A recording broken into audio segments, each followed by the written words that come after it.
Bonjour à tous, je suis Jiang Yuan, une chinoise qui parle français. Si vous avez du talent, si vous voulez faire votre entrée sur le plus grand marché du monde et devenir riche et célèbre en Chine, alors cette vidéo est pour vous. Aujourd'hui, je vais vous expliquer comment réussir sur les 5 applis les plus populaires de Chine. Et si mes vidéos vous intéressent, abonnez-vous à ma chaîne en cliquant en bas à droite. Maintenant, il est le temps de vous dévoiler le secret du succès. C'est parti! Ça vous dit quelque chose? Je suis sûre que vous connaissez ce logo. C'est bien sûr Douyin, la version chinoise de TikTok, une super appli qui compte plus de 600 millions d'utilisateurs actifs par jour. Comme TikTok, Douyin est un réseau de partage de vidéos courtes.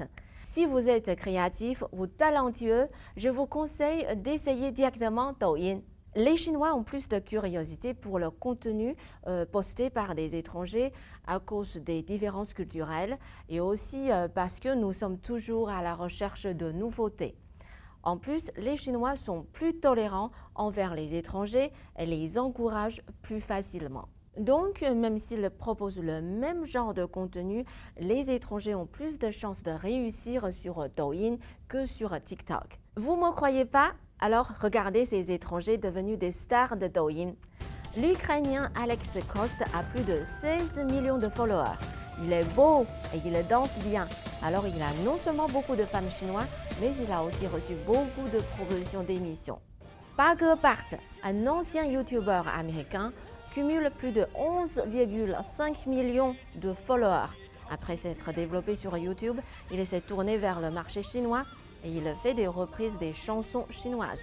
Rui Danni, connu comme étant le Leonardo DiCaprio de Douyin, c'est une star du Kung-Fu qui vient de Lettonie. Il a gagné plus de 14,7 millions de followers avec son beau visage et son humour. Mais ce n'est pas tout. Il est aussi connu de nombreux Chinois parce qu'il a joué dans beaucoup de séries d'arts martiaux. Kuaishou est la seconde appli de partage de vidéos courtes après Douyin. Les deux applications peuvent sembler similaires, mais ce n'est pas le cas. Le système de Douyin privilégie les gros influenceurs alors que Kuaishou accorde plus d'importance aux petits utilisateurs. Douyin est axé sur le spectacle, Kuaishou sur la participation.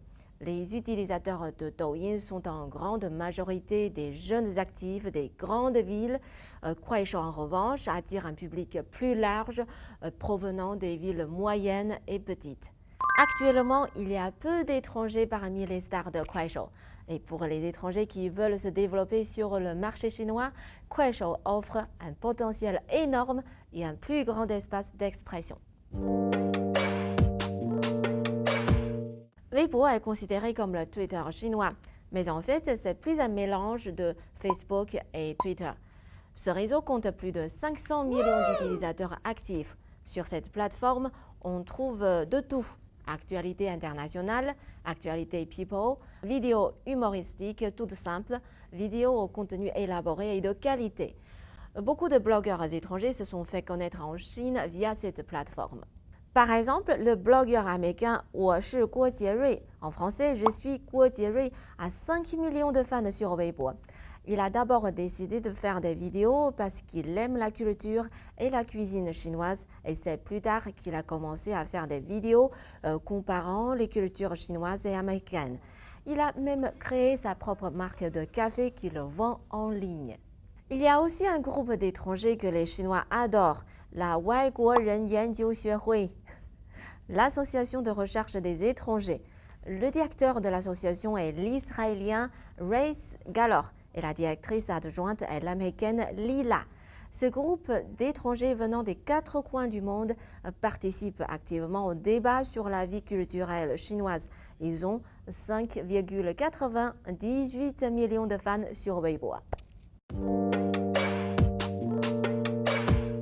Bilibili est une plateforme de partage de vidéos très prisée des jeunes générations. Plus de 86% des utilisateurs ont moins de 35 ans. Le site compte plus de 200 millions d'utilisateurs actifs chaque mois. Les vidéos partagées tournent autour des jeux vidéo, des animes, de l'humour et de la culture chinoise. Il y a beaucoup de célèbres uploaders étrangers sur Bilibili, comme par exemple le duo français Xin Shi Dan Dan, qui s'est fait connaître des Chinois avec ses vidéos humoristiques et challenge. Il a 4,35 millions de fans sur Bilibili.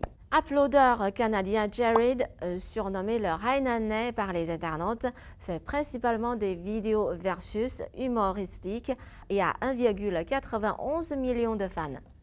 Et puis, le japonais Yamashita Tomohiro, qui s'est fait connaître avec ses performances et ses courts-métrages, il a aujourd'hui 2,68 millions de fans sur Bilibili.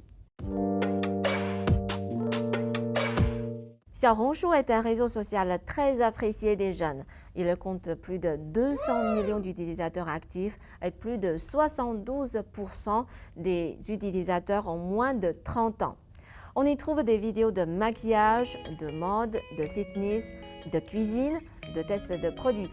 En plus des étrangers vivant en Chine qui partagent leur quotidien sur la plateforme, beaucoup d'influenceurs étrangers célèbres ont ouvert un compte sur Xiaohongshu.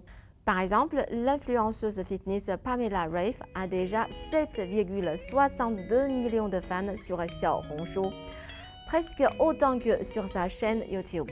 Sur Xiaohongshu, il y a aussi les stars américaines Kim Kardashian, Gal Gadot et May Musk, la mère d'Elon Musk. Il est possible que certains des influenceurs étrangers en Chine que je vous ai présentés dans cette vidéo soient présents sur plusieurs plateformes et dans ce cas, leur nombre total de fans est juste impressionnant. Vous n'avez pas besoin d'être une star pour utiliser ces sites de partage de vidéos, ni d'avoir des talents époustouflants. Vous pouvez faire ce que vous voulez, cuisiner, vous maquiller, faire du sport, parler mode, enseigner une langue ou bien tout simplement partager votre quotidien. Tout le monde peut trouver sa place sur ces plateformes. Vous n'avez pas besoin de savoir parler chinois, mais vous aurez besoin d'un logiciel pour mettre des sous-titres chinois sur vos vidéos. Bien sûr, si vous essayez de communiquer en chinois avec les internautes, votre popularité va monter en flèche. Vous n'avez pas besoin de flatter sans cesse la Chine pour plaire aux internautes chinois, mais il faut faire preuve d'un minimum de respect et de sincérité. C'est tout. Et c'est la fin de cette vidéo. Est-ce qu'elle vous a donné envie de tenter votre chance? Si ça se trouve, vous êtes les prochains influenceurs étrangers des médias sociaux chinois. Et si vous vous intéressez aux différences culturelles, abonnez-vous à ma chaîne pour ne rater aucune vidéo. À la prochaine!